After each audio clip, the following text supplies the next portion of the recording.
Daily Nation, Ruto allies retreat to counter Raila wave. Front page of the PD, Ruto team seeks a new route to 2022. For lack of a better word, this same Ruto team was in Mombasa, of course, as the BBI rally took place. After that, dashing to Naivasha as well, and now from talk in the PD, they're talking about they want a comeback to the Bomas draft as far as this particular constitutional reform is concerned, saying it addresses current reform concerns. Politically, Edward, where is this going? Because Murkomen spoke, said the referendum should come. He supports it as well. People didn't think he would say that, but now here we are. No opposing voice. We are all going in this direction. Yes, say choices have consequences. You know, we are not doing anything new. Absolutely nothing new in this country is coming in. We know that at the tail end of the 10-year period, when now we need to restructure government fundamentally, there is always a need for politicians to reenact themselves, to reimagine themselves, to relive themselves into a new phase. And this is what is happening here. The worst case is, as Dennis has said, that we are not thinking about the issues that bedevil this country. So we are looking at just reorganizing at the top level, and when we realize that our problems are at the bottom level. So you'll have these rallies. Naivasha will come, Nyeri will come, Nakuru will come, but all of them will come with one narrative. When you're dealing with a majoritarian system, remember that at the end of the day, the one who tries to oppose and is not from the power base will be sidelined. KRA will come to you. They will open cases. EACC will come to you. They will open cases. There is absolutely no form of countering this wave and playing the martyr. But I feel that given to them, let them process move on, and we raise an opportunity for the country to actually come back at that table of 2022 when we'll have to re-elect leaders, and that is when you can actually use this as an opportunity to gauge the ones who will be elected and the ones who will have to be dropped. But at the same time, we have to realize the problem with Kenyans. We are very good in voting out. But we vote in from the public, by the way. The very people who go in and say they want to eat. Right. So we need to fundamentally think. For me, the problem in the conversation should be beyond BBI, what next? But trying to start, trying to analyze from the pre-BBI phase, I think we are shooting ourselves in the foot. Right. Michelle, I'll come to you because something Edward has said about, trying to oppose this, and that's when KRA discovers some taxes you hadn't paid and the interest that has accrued. EACC is also finding out something that you've done as well. And that also is very dangerous because it almost seems like these particular institutions can be weaponized and they can be used very politically as well. So as we talk about the fight against corruption, really it's a convenient tool. What's your take on that as well? You know, we are hostages in our own country. And I'll just touch on something that maybe we might get into it later or not. When the lady was being arrested over the weekend, the Mildred Owino, they were telling her, Kenya si yako, utajua Kenya ni ya nani. So, there are always those kinds of threats that that always emerge anytime you want to do something that is not according to how the ruling party or the government or whoever expects you to act. So you're hostages in your own country, and if you're not going down this road, then we'll definitely deal with you. And that is something that we all know. Public officials enjoy using it. They feel like because I'm a public official, I know many police officers, I know people in the EACC, I know people in KRA I can just direct them towards you, and they will deal with you in a very, very quiet and swift way. So then that makes me wonder if that is the kind of people that we are voting in. For instance, many young people voted for the government right now, and many young people were voted into the parliament right now because the young people were thinking, you know what, if we vote for young people, they will actually be there to advocate for our rights in parliament. But you see, at the end of the day, you realize these guys had selfish interests. They did not come for us. They went for their own personal gains. And that is the situation, and we have to live with it.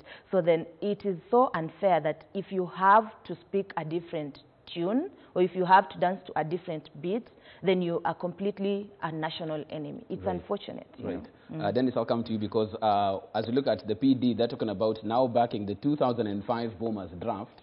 Why now? The first time they didn't, let's look at it from the point of view that even as a task force originally constituted, Jubilee as a party didn't give their views as far as that was concerned. Absolutely. Why have they now come together and realized, okay, this is what we missed a couple of years back, let's go back and now this is what will actually cure what you're ailing from? The truth of the fact is that what you said earlier is that there might be strategies to counter the Raila wave. But you know, that is even a greater strategy. Because we're discussing very critical and solid issues about this country. And then what happens is that you max important issues to a popular or unpopular politician. You max them to a person, as though the nation is a person, as though that person is a God we worship, as though that person is the end of his nation, as though that person is the aspiration that 30 years from now, we will be inside this person. You know, Kenya is greater than any person whatsoever. And the truth of the fact is that if we collapse at max, the critical question, people are dying. Kenya has been ranked as the 34th most hungry country amongst 171 nations that starve. We are ranking as amongst the best starved people, where there's no dignity of a Kenyan person in an assurance of having bread and butter, not just to them, but to their children. Yet we collapse all critical issues about life, about prosperity, about posterity of this nation to one man called Raila. It's a great mistake. And if the PG in Naivasha is discussing a person, then somebody should go there and scatter them completely. A dark spirit should go and scatter them. Because let me tell you what, we cannot lose sight of the tight shoes that Wanjiku is wearing today, of their socio-economic, I mean, I ask myself, by God's grace, I'm not badly off, I feel the pinch of taking my children to school. Even this thing they call CBC, they brought it. My son who is in class 4 carries more books than the guy who's in Form 4.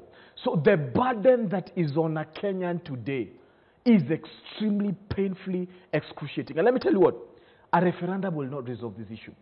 Jeff, these are matters of the heart. These are matters that we should sit as a family and crunch them, shout at each other, and arrive at a consensus. The truth of the fact is that this is a political process, and this political process has assumed that Wanjiku has any dignity and any right in this nation, and this is a tool to propagate power stay for a few others. And that's the reason why they will not care what you think, they will not care whether you shout, they have no interest, because even those who go for political parties, the Kenyans who go for those political rallies, don't have the interest of Wanjiku. They are blinded by the 500 shillings they send, the 300 shillings they send, whatever it is that there is. So as Wanjiku, we must then form our formation and say, you know what? We are not going to be blinded, because the truth of the fact is that if they don't respect, if this sitting government is operating in content of the judiciary, of the law itself that is claiming they want to change and propagate, what about us, the common people? So the truth of the fact is that we have now to formalize very strongly, as the Constitution gives us power. Public participation is a powerful tool that we cannot let them hijack anything. And we have to speak our things, address our things, and do our formation as Wanjiku that the law permits us to do, and take a legal approach to countering BBI and to make sure that a referendum doesn't happen in this year. Let us wait for 2022, and they have 2 years to deliver the promises that we said. We must make sure that we stall BBI through legal means possible. Every power that the Constitution gives us, this is not the time to sleep as Wanjiku. Because where is this country going? You know, we have issues upon issues. Even those, what are they called? The locals have seen this is the place to come and abuse everybody. So where is our recourse? And our recourse is in the hope that we must give ourselves in the Lord to make sure that, you know what? We are not hopeless. We have power as Wanjiku. We have power to make sure that we go to the judiciary and the judiciary wakes up. We have to make sure that we exploit every avenue to stall this thing called BBI. It's interesting you say that because there was a case in the court system concerning the constitution of the BBI task force originally. Absolutely. That case took so long, they've actually formed their second phase. They're now the steering committee moving forward. And that's an angle that people are saying that, okay, even fine if I take this to court, by the time this is heard, we might have had the referendum and moved on and probably even got into 2022. So therein also looks pretty bleak in terms of that. Which is very interesting. If you look at the fastest cases to always be wound up in court are usually election proceedings. I don't know if anyone has ever noticed. Any other legal proceeding will take time because, and it's unfortunate, but it's true that Kenya is a country that is led by politics, guided by politics. Everything is politics. So then this is how I look at it. Politicians, it's their work to be political from Monday to Friday, 8 to 5. The same way you come to K24, the same way he goes to his place of work. A politician's job, 8 to 5, is to make sure that he makes his political interest a national issue. So then, from that perspective, he's covered because he's doing his job. So if a politician makes a political issue very, and this is what they do on a daily basis. So if you go to court and it is not according to how I want it to be, look at the bills that are normally passed in Parliament. Those guys are doing their Monday to Friday, 8 to 5. They will make sure the bills that favor them actually go, and then the bills that actually favor the common wananchi and the pertinent issues, such as disaster management. There's this bill that is... I've forgotten, but I was supposed to talk about it today. These kinds of bills that actually look at issues that need to be addressed. Nothing is done about it. But you look at political proceedings first. And then if there's a political proceeding and nothing is, if there's a political proceeding and a judgment is given that is against the politicians, they will blame the judiciary. They will always find a blame on the judiciary for this or that. So you see, these guys are doing their 8 to 5, and it is high time Kenyans realize that they are doing their work Monday to Friday, 8 to 5. What are we doing as Kenyans on our Monday to Friday, 8 to 5? We need to actually take this into our hands. And he insinuated that chances are that the referendum might fail because the general feeling is we don't need this because it's not working for us. And then they might take it through the parliamentary system, parliamentary initiative. I am hoping that people are actually asking the right questions, and the politicians that want to be voted in 2022 also know that what they have done during 2013 and 2017 is what will determine whether we want to vote them in again or not. So taking that into consideration, then I hope when people ask the right questions, the politicians will know that they are accountable to us because we are the people that put them in there, and then they will actually act accordingly so that we don't say the parliament is easy to compromise. Okay. Yeah. Edward, let me come to you because you're a media researcher. Let's do a quick study of what we have this morning. It's politics on the front page of the Daily Nation. It's politics on the front page of the PD. It's politics on the front page of the Standard. And that's why people say, do Kenyans have this fascination with politics? They eat, breathe, sleep it. Is it the media that's a problem giving this shine on politicians? Where is the ball dropped in this narrative? Well, I think the media reflects what is in the public domain. And to a great extent also we have to appreciate the fact that all our dominant media are produced from Nairobi. And that has a slant in terms of what currency does Nairobi move with. The currency that Nairobi moves with, it's the heart of the national politics, the heart of parliament, the heart of the government, the heart of the state. So it has to be able to carry the issues of the day. Be that as it may, we will make ourselves a great disservice if we avoid the understanding that where the leaders and the owners of the media houses are, most of the time are the politicians. So at what time are you going to have a people-led media management that will actually trickle down at the editorial level? If you're an editor, you'll be given bottom lines. You'll be given targets. You want your paper to move. You want to have audiences. It is not a crime per se to cover the issues that the politicians are addressing and the public is contending. The question will be, do we hold accountable those politicians? Do we hold accountable those politicians?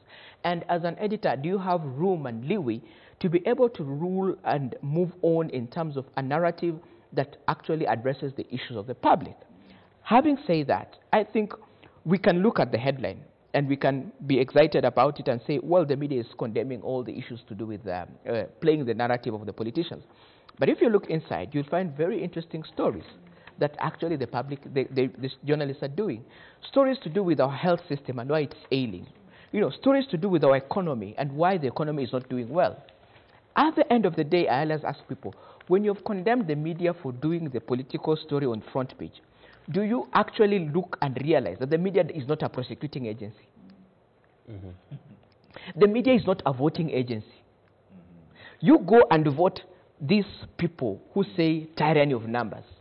You went twice in 2017 and voted these people. Where is your accountability? Why do you come to the media when the thing has gone wrong? And you stood in queue for two times in 2017. When people were being shot at in Kisumu, you never said anything. You kept quiet and say they deserve it. They are always against the government. Now the people in Kisumu are saying, you sort yourselves. With that BBI, sort yourselves. And you're coming back and saying, the media is always talking about politics. No. We have to come to a space whereby, even as consumers of the media, we take accountability and we own ourselves and we host ourselves to a place of accountability and say, I went and voted, let me endure for the 5 years. Let me not blame the editor. Again, choices have these consequences. Yes, because choices have consequences because we are trying to distance ourselves. We are trying to distance ourselves and say, when the shit is now so much, and the noise is so much, and the heat is too much in the kitchen, we are saying we are not going to take that food. Let's protect it. I am waiting for 2032, when we'll have a national renewal in this country, when this present set is actually exiting the scene. Between now and 2032, I don't see anything which we can do honestly in terms of we dug ourselves in a hole. The debts we have right now in the economy are going to continue. SGR will be there. Whether it makes financial sense or not, we'll be there. We are extending it. We are digging ourselves into a hole and trying to say, let's blame the media. It can't happen. Michelle, is it a rejoinder or an addition? No. What I would say about the media is we really can't throw stones at the media because, I'm sorry to say, Jeff, you work for the media, but the media chases clout. They chases what makes money for them. If I sell my newspaper, we know very well during the weekend BBI was the pertinent issue that everyone was talking about. Right. I mean, it happened on Saturday. It was still in news yesterday. Like, it's the only thing that is going on. Because I think that is what sells. Because if K24 is airing issues about wildlife and issues about health, which are things that actually need to be issued. And then another TV station is airing things about BBI because that is what everyone is talking about. Trust you me, more people would want to look at political issues that are going on and talk about it for no reason really, instead of looking at wildlife and actually or education and actually identifying how we can actually better this, because all these things are intertwined. Right. Because politics with health, politics with education, politics with wildlife, they are all intertwined. But if I have my catching headline as Uhuru and Raila take handshake to US prayer talks, I see Uhuru and Raila will be like, because they have managed to make us think that that is the only thing that matters. So it is not fair to blame the media because they're in the business, in their money-making industry, and they're just trying to chase clout so that it works out for them. Because other than that, you know, the first page only talks about politics. But if you go into it, you see things on wildlife, you see things on education, you see things on ICT and economy, but you see, they cannot put that in the front line because it will not attract many people as they want to. So we cannot really throw stones at the media. Right. Dennis, I'll come to you on your take as well as far as the media is concerned, and the shine they give to politicians, because some people say that therein is where they get their power. That's why they can now go to a particular rally and decide this is how we are going, and that's how it will go, because they've gotten that power because of this constant spotlight they have, courtesy of the media. I'll say one thing, and which is true and factual, is that today, the only lens that we have to what government is doing is the media. So by and large, the media is the greatest ally that Wanjiku can have, is the greatest friend to Wanjiku. It doesn't matter who funds you or who is the owner. The truth is that if Wanjiku doesn't sign up to you, you have no viewership, you have no numbers. So ultimately, you must be bent towards the interest of Wanjiku. You must pour to them what it is that they desire to see. And the truth of the matter is that the most central thing in this nation is, one, that we must be God-fearing. The second thing is we must be politically literate. Since the governments of the day have refused to ensure that Wanjiku is politically literate, The thing that is oblivious to this nation is civic education. That's the reason why we are still referring to BBI as a thing. We don't know it a few months after it was launched. I will not say I have read it, whether I've seen it in the internet or not, because nobody has given me a draft to read. Nobody asked of my views or my submissions. I saw one of the most powerful men in this country, the Deputy President, saying, give me an opportunity to, put my views through. If they haven't considered his views, what about my grandmother, who is a big tea farmer in the village? So political literacy is a thing that the fourth estate has given us. And let me tell you what, the virtue that I am sitting here, independent of my views and speaking to Wanjiko, is the fact that the media space today is more liberated than ever. Is the fact that media today is operating from a point of courage. Is the fact that whoever it is who is sitting at the top realms of editorship understands that if this country sinks, I will also not have any bread and butter. So they are sensitive to the critical things of the nation. And in any way, how can you write the economic advancement of this country without citing politicians? The very people that have a social contract anchored in law to make sure that they give us a prosperous nation. You know, it's almost impossible to discuss, because you know what? The nature of our government today is a fascist. Even a milk farmer from Nyandarua cannot discuss about a liberated venture without mentioning sections of the government. Even harvesting water, you must bring politics in it. You know why? Because we live in a fascist area that the government controls everything whatsoever. That's why they don't want to legalize marijuana planting, because they want to make sure that they are the ones who control the farms. We don't have to smoke it, but other nations that are close to us are making money from cannabis oil that has serious value with people who are managing issues in this country that we have emerging diseases like cancer. But they don't want to liberate it. The use of drones, you understand, could give us a solution on the locusts that we're having. But guess what? Until parliamentarians are taken by KCAA to Mombasa for 7 days discussing how to regulate drones and stuff of the sort, we are not going to use it. You're limiting the thinking capacity of our sons and of this nation. You actually have some. So everything in this country, the axis is politics. And I thank the media. Today I said, I thank the media for being the lens to the truth. And what they need to do, let them keep liberating themselves further. Let them educate us further. Let us discuss conversations that won't be in parliament. Okay, conversations that won't be in State House. Let me get some feedback right now. We have some tweets coming in. WhatsApp as well. We have the WhatsApp number right there at the bottom of your screen. One tweet coming in from Githogori Eunice Walondiani. What is BBI? Because according to the three rallies nimeona kwa runinga, sielewi BBI na chenye wanaongea ni kitu tofauti sana. That's what Eunice is saying from Lodiani. We have some WhatsApp messages. Let's have them up on screen, please. There we go. BBI now is becoming a non-political factor because of Tanga entry. Kenya is full of politics. Country driven by politics. We have another message. Okay, keep them coming in, of course. You can get us on that WhatsApp number right there. We're going to take our second break at this particular point in time. When we come back, we want to shift gears a bit, move from matters politics and BBI, and talk about first the economy, because that's something many people have been talking about. We look at the front pages, and we're talking about tiers as auctions account for a third of properties on sale. Of course, housing being one of the pillars as far as the Big Four agenda is concerned, and also human rights. It was a big story with the arrest of Mildred Wiso over the weekend. How does that play out as far as our rights are concerned? And we take your feedback, of course, as well at K24 TV or on WhatsApp as well. We are back with more after the break.